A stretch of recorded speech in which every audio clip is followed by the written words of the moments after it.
The Integrity and Oversight Committee is responsible for monitoring and reviewing the performance of the state's anti-corruption bodies, including IBAC and the Victorian Ombudsman. And the corruption agency has become a focal point of political debate in Victoria, where integrity is expected to be a key pillar of this November's election. Well, we've just seen in submissions to that very Oversight Committee that IBAC has excoriated the MPs who monitor its operations and has actually accused them, the committee, of leaking confidential correspondence and compromising ongoing investigations. And despite IBAC's repeated requests to have the opportunity to be heard on the matters raised in those very submissions, the committee has refused to allow IBAC that opportunity, either in a public or a private forum. Joining us today on The Informed to speak on this is Ryan Smith, the Shadow Minister for Planning in Victoria, Ian Cook from iCook Foods, Managing Director, CEO, Caroline Council, one of Australia's leading family law practitioners, John Heron, a victims advocate and solicitor and former government legal expert, and Mario Beeks, the author of Blood-Soaked Soil and security consultant. Welcome, team. G'day. Morning. Hi. Now, the fact that IBAC themselves have been refused permission, either publicly or privately, to speak on the running of this committee, what does that say? Well, I think it says straight up front that this government has power in a tight fist and is refusing to relinquish that power in any way, shape or form, and is refusing to give any airtime to anybody who will possibly come out and criticise them. That they are making sure that they're shutting down every opportunity for people to hear how they are operating and how tightly they do hold that power. Yes, not just hold. Sorry. Go on. Yeah, it's not just tightly holding power. It's the corruption that lays behind that, and it's just another example of Andrews making sure that he has exactly the people who will protect him in the positions of power. I mean, the criticism of Harriet Shing, she's far too close. I mean, her wife is the chief of staff for Andrews. These things shouldn't happen. You know, democracy is about representing the people. It's not his own little fiefdom where he gets to install everyone and then run it however he feels like it. Well, Harriet just got promoted to being a minister, so it just shows you how the Labor Party rewards those who do the right thing according to the Labor doctrine. Yeah. Well, down south in V for Venezuela, where we reside, I think we all know that the stacking of the committee, etc., that's a given. All of these agencies, we've seen it over the years. They do keep it like a authoritarian regime. It's interesting that Andrews keeps it within blood relatives. Maybe a bit, I like these comparisons, but like a Ceausescu in Romania. But one thing's important, what you said, Michael, is the timing of this. A year ago, Andrews would have let it run and run out of steam because, like these types of regimes, you hold an inquiry when you want it to go away. But the actions now, what he's doing now is just pulling it before the election. So any type of dissent now up to November will be silenced at any cost. Yeah, I agree with you, John. But, in these circumstances, as you say, Ceausescu and everybody else, as long as they're not power, they control. But what they can't control, it's their own citizens. They don't know how they're going to react, when they're going to react, and how violent maybe can be, between now and elections, when people realize there's all legal and judicial system in their hands and they are above everybody. This is what I can see is going to happen, that people are going to come on the street sooner or later. And Mario, that's what's most concerning. You've just indicated the whole wheels of justice, the court system, the IBACs, the ICACs. These are all meant to be the checks and balances that hold power to account. And though it's those checks and balances that have been attacked, they're becoming voiceless. They're becoming toothless. It's insane that that IBAC is being manipulated to this degree. It's not what it was designed to do. It's not what it was set up to. Yeah, that's my fear as well. Oh, sorry, guys, to interrupt you, but if somebody puts himself above the law, even the Stalin, Stalin executed everybody because he was afraid who's going to succeed him. But even this government in Victoria can't stay on the power forever. And I truly believe, again, I'm not a legal expert. I have nothing about legal system, but retroactively people can be call up on investigation and account. If I'm just as amateur, I can say this.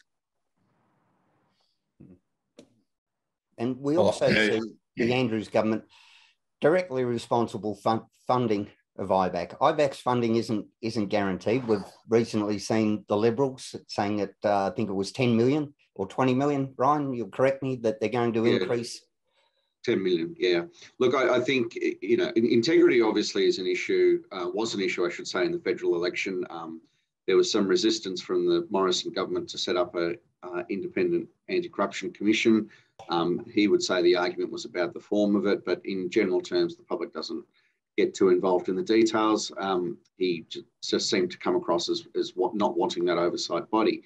I believe that integrity will be an issue in the state election, albeit I think largely in the inner city seats. And what I intend to remind people, along with my colleagues, is that we set up this anti-corruption commission when we were last in government. We've got the runs on the board.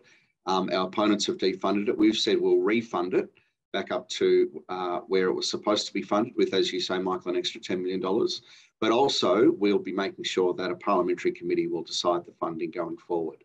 The parliamentary committee will report to the parliament, and it will take the funding decisions out of the hands of government, put it where it should be, which is not a completely independent body. I'll give it that, because it's probably going to be chaired by a member of the government, but it will have voices from all parties on it, and it will be something that is open, public, tabled to the parliament, and any decisions that are made will be made at arm's length from the government. And Ryan, I was president of the Law Institute of Victoria at the time and worked very closely with the then Liberal government in relation to this. And in fact, all of our concerns were listened to, respected. Many of them were taken on board. So it wasn't a case of developing an anti-corruption commission for the sake of it. It wasn't a ticker box process by the Liberal government. And in fact, at one stage, we pushed back for additional time to consider the legislation, and that was given to us. It was really a very important process, because the genesis of this, compared with what's happening in the current day, that it is a stark contrast, if you will, between why it was brought in, how it was brought in, the consultation that the then Liberal government took on board, as opposed to, as I said, a voiceless, toothless tiger depriving that commission of what it's supposed to do. Yeah, and I might also add, the minister in charge of implementing it was a guy called former member Andrew McIntosh, who subsequently, over a couple of years into the role, it had been established. He was on a different parliamentary committee, but had leaked something to the Age. When that came out, he stood down immediately. And I bring that up because, the article that we've been referred to about this issue, where clearly several items have been leaked from that committee to the press. I can't imagine in a million years that Harriet Shing would stand down. And as I said before, in the way that Liberal minister had stood down for that same reason. And as I said before, it's the Labor way: do something wrong, get promoted. Yeah, don't forget that if you say that integrity will be an election issue, I think the problem in Victoria is that people really still aren't aware of how the regime operates, and especially internally. So while it's a hot topic here, and those that have an interest in democracy and going forward, I can caricature how the conversation with Andrews went with his advisors and his new basketball head of DPC, the basketball coach. But anyway, the conversation would be not around integrity. Is it the right thing? Is it not, etc. It's just about, will this blow up? And I could picture them sitting around saying, well, We've only got a stretch of 3 to 4 months. Then we can just like shut the gates and put our feet up again. And then I could see a heavy silence and Andrews go, let's not give them anything. And that's it. Yeah, I think when you say it's just going to be something for the inner city seats, Ryan, I mean, what's the expression about justice, and we'll modify it, say justice in democracy won't be done until the unaffected are as outraged as the affected. And that's the message that has to be got out into the swinging seats out in the east, that you need to be outraged about this now, and you need to vote it down now. It'll be too late when small businesses in the outer regions suddenly find themselves taxed out of existence because this guy keeps spending and because he doesn't care. And for him, it's just about how does he feather his nest? How does he stay in power? It's about as bad as corruption gets. There's always somebody above the law. Yeah. We also saw Minister Singh cut the feed on Robert Redlich when he was asked about why Andrews was interviewed in private, and the premise was because it was the matter of an ongoing investigation, so it had to be cut, couldn't be public. Well, that investigation, now the report has been tabled. Is there any reason now why Robert Redlich isn't able to make that comment? No, look, that's absolutely, firstly, cutting the feed is almost without precedent, I think. But it's absolute rubbish. Firstly, this whole narrative from Andrews and his ministers that you can't talk about ongoing investigations. I mean, the Ombudsman, the IBAC Commissioner, they've both said that's not right. That's actually, there's no legal basis for that statement. So it's what he hides behind every time. And, you know, unfortunately, in many cases, the press don't pursue him. While the investigation's going, he says he can't speak about it. When the investigation's finished, he says, I want to look forward, not backwards. And the media just kind of let him get away with it. And I put it in the context of, I guess, the trials and tribulations that our side's had over the last week and a half, where we've been, you know, rightly or wrongly, I don't have a problem with the media asking questions. I just like some balance in the manner with which they pursue things. I agree 100% with that. I think the media is too polarised itself, and that just feeds into the corruption for someone like Andrews, even if they're not doing it intentionally. You know. Yeah, it just gives him the green light to continue getting away with it because there's no consequences. And when he tells the pack that he's not going to talk about something, they dutifully comply and don't talk about it. I don't understand it. You're aware of how the pack is vetted, Ryan? Yeah, So a journalist friend of mine was denied entry.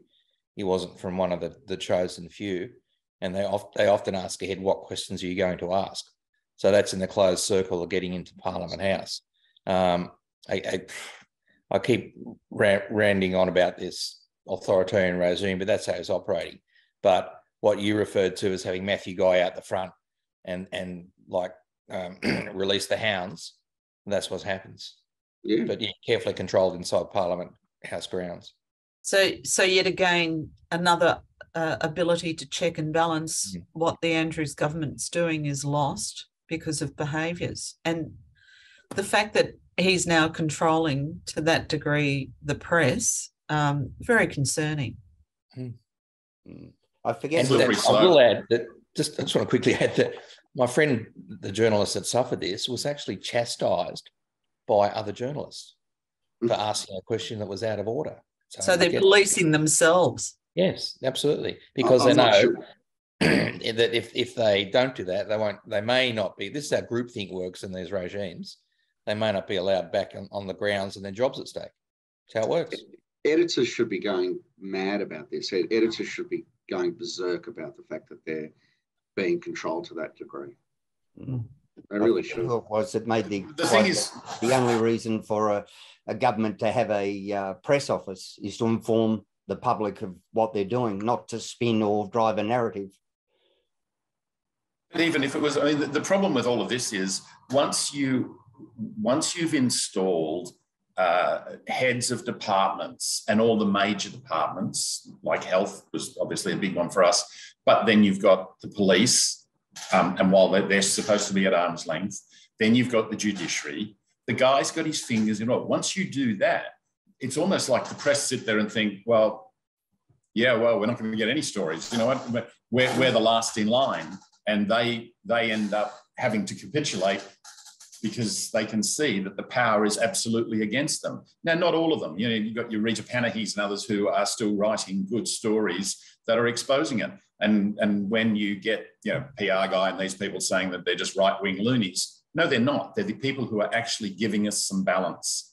I mean, it is actually quite frightening what is happening. The only system on this planet control the media, you know, another part of the system, it's a communism. And I can't believe it when I'm listening here in advanced democratic country as Australia, that the one party controls the narrative and controls the media. It doesn't make a sense for me whatsoever. And being above the law as well. And I mean, I'm just trying to process all of this because you guys, you are there and, you know, you are understand that it's matter much more closer. But I say, if I draw the parallel, you know, I live in a society like this where the government control narrative, media, and everything else, and there was no opposition.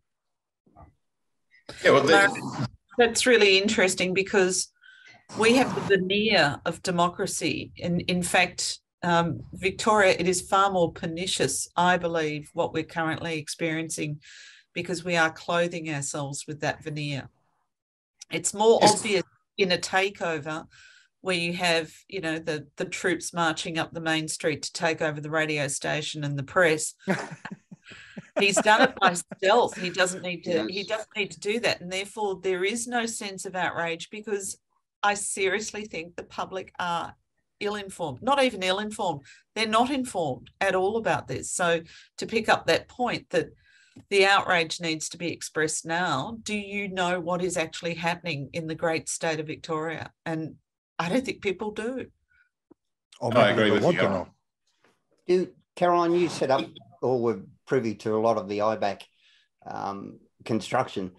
Do we need more powers? When we see things like the Attorney General come out and say that Andrews has misspent, I think it was $13 million on political advertising, and Andrews was, I'm not going to apologise for that. If we had been getting enough funding from the federal government, we wouldn't have had to do it. So just go away. Well, that's the Auditor General. We see Deborah Glass, the Ombudsman, come out and say, you should pay back the money. Andrew says, well, no, I'm not going to do it. We have IBAC having these serious concerns that leaks and they're undermining their investigations. Do we need another step or a separate investigative body or just more powers where they can go, this needs to go somewhere and we're not going to rely on the government to do it? Well, look, all legislation when it's brought in is never perfect and you always have to refine. This has been a master manipulation, if you will. So it's really just a case of addressing how has it gone awry and then addressing does it need legislative reform. The Liberal Party's proposition that there be adequate funding and that it be at arm's length, that is critical. There is no point creating an anti-corruption commission if, in fact, it can then be the plaything of government. And that's where we seem to have got to. And you can't imagine that ever happening when you design a piece of legislation, which is a solid piece of legislation, in my opinion. But they didn't have the master manipulator in mind when they drafted it. So I think it probably needs a review and overhaul, but I think it's systemic abuse that's occurring, if that makes sense. That's where it's gone awry, not the words on the page of the legislation. Well, we've also seen some investigations put back. We've got the workplace health and safety, which miraculously will be held after the election, which we could see the ridiculous situation where the workplace safety will fine the government, I think it's up to $90-something million, which will mean that they'll have to hand the government a check, which will basically hand the government a check. It's just lunacy. That is just so ridiculous. It is like, Treasury, give me a check for $90 million. Oh, Treasury, here's another check for $90 million, you know, from one account to the other. You just say, how the hell do the voting public sit and listen to this and say, that's okay? I mean, you can't, that must get to people. You would think. I mean, if Andrews wins this election, and I put it in the context that there are 18 seats and the last 4 or 5 are double-digit margins, are going to be hard to move unless there's a landslide. But if he wins, it is an acceptance by the Victorians that how he operates is okay. People can have all the concerns or worries or misgivings about the opposition they want, but they know what they've got now. You know, the old phrase "better the devil you know," I don't think applies here. It's what you've got is actually pretty horrendous in terms of integrity and corruption issues and a whole range of other things.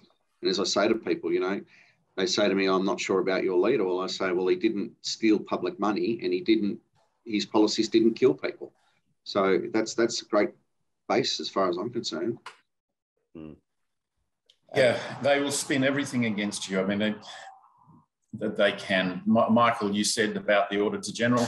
I believe Andrews actually replied that it was just an opinion. And you just think, how do you bat that back like that?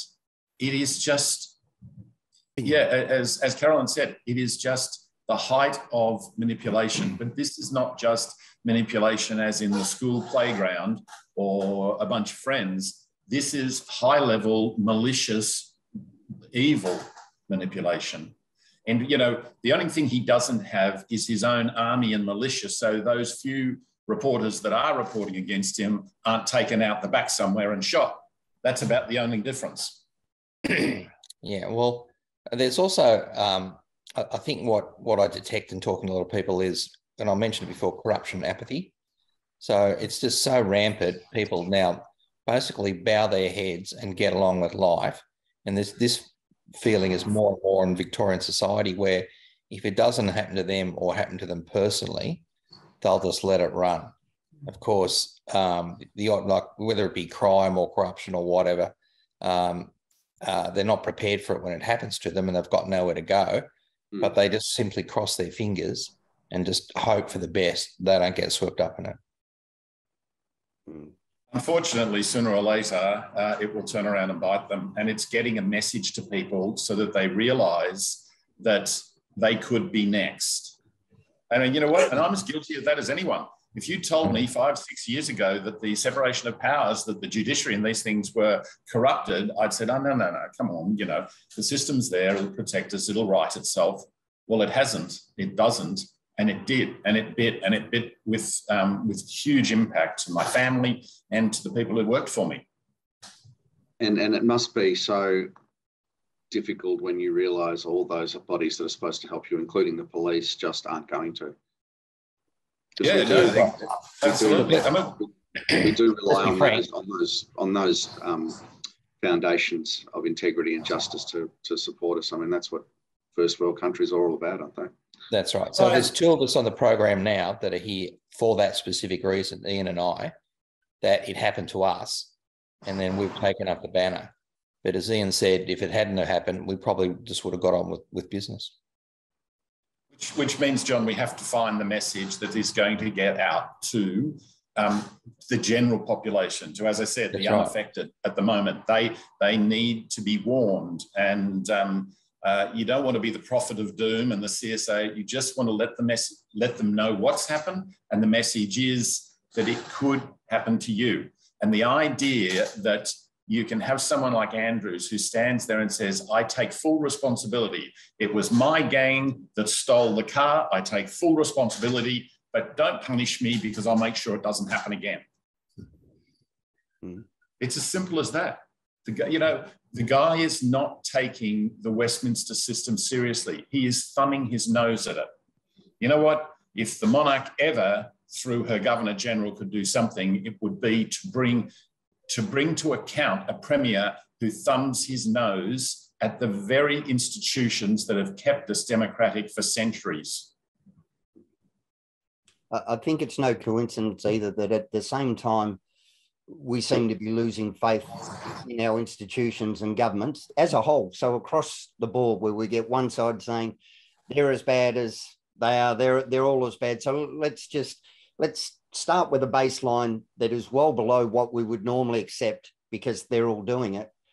At the same time, we've undermined the press and press's responsibility to question and be able to hold to account, because that was where the fourth estate originally came from. They weren't in power. They were working class people that held those in power to task, where we exposed it. And now when we attack the messenger, that's just right wing, that's just Murdoch, that's just this, we lose that ability to actually have those in power held to account. Yeah, you know, I love that thing about Murdoch, about everyone saying that they're the far right. I was listening to a radio program the other day, and Carr was on. And you know what? You don't get a more left-wing Labor guy, and he writes articles for The Australian, which is the Murdoch paper. I mean, the idea that, in fact, Murdoch's papers are actually far more balanced. In fact, and the Herald Sun in Victoria, every time they've written a story or an article about us, they double-check their facts with us. They then go and check it with the lawyers. They make sure that everything they write is fair and balanced so that it doesn't come back and bite them. And even, I'm sure Murdoch must be happy a lot of the times. Fairfax, oh, that's just Murdoch. Well, no, actually, it's Fairfax that's saying that. Well, oh no, I didn't. You know, anything. Yeah, Michael, I didn't see anybody howling down Murdoch when I think it was the Courier Mail in Brisbane ran a headline for Kevin 07 and said he was going to be the next best Prime Minister of Australia. Well, that ended up badly. The copywriter of that one probably has got his tail between his legs. But the point was, it's another Murdoch paper that will go both sides depending on what they see as right. That's exactly what you've all been saying. You know, you don't have to agree with me. Just make sure all the information is out there. Right. That's right. That's right, yeah. All right, team, we'll leave it there and we'll reconvene for next week. But hopefully this election is about integrity. Hopefully somebody breaks through and we can actually have a government that we trust. So until next week, thanks for your time. Thanks, Michael. Thanks, Michael. Thanks, Michael. Thank you.